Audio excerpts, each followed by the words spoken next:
Hi అండి, అందరికీ నమస్కారం. Welcome to my channel. ఈ వీడియోలో పల్నాడు జిల్లా వినుగొండ వైఎస్ఆర్సీపీ అధినేత వైఎస్ జగన్మోహన్ రెడ్డి పర్యటించనున్నారండి. రేపు శుక్రవారం రోజున టీడీపీ గూండాల చేతిలో హత్యకు గురైన రషీద్ కుటుంబాన్ని పరామర్శించనున్నారు. ఇప్పటికే వినుగొండ మాజీ ఎమ్మెల్యే బొల్ల బ్రహ్మనాయుడితో ఫోన్లో మాట్లాడిన వైఎస్ జగన్ రషీద్ కుటుంబానికి అండగా నిలుస్తామని చెప్పారు.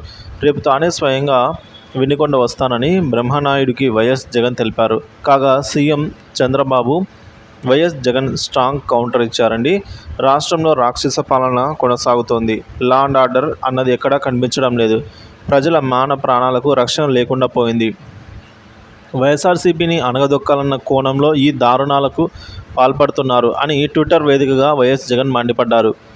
కొత్త ప్రభుత్వం వచ్చి నెలన్నర రోజుల్లోనే ఆంధ్రప్రదేశ్ అంటే హత్యలు, అత్యాచారాలు, రాజకీయ కక్షలతో చేస్తున్న దాడులు, విధ్వంసాలకు చిరునామాగా మారిపోయిందని, నిన్నటి వినుగొండ హత్య ఘటన దీనికి పరాకాష్ట. నడి రోడ్డుపై జరిగిన ఈ దారుణ కాండ ప్రభుత్వానికి సిగ్గుచేటు. ముఖ్యమంత్రి సహా బాధ్యత వహించాల్సిన వ్యక్తులు రాజకీయ దురుద్దేశాలతో వెనుక నుండి ఇలాంటి దారుణాలు ప్రోత్సహిస్తున్నారు అని వైఎస్ జగన్ ఆగ్రహం వ్యక్తం చేశారు. ఫ్రెండ్స్.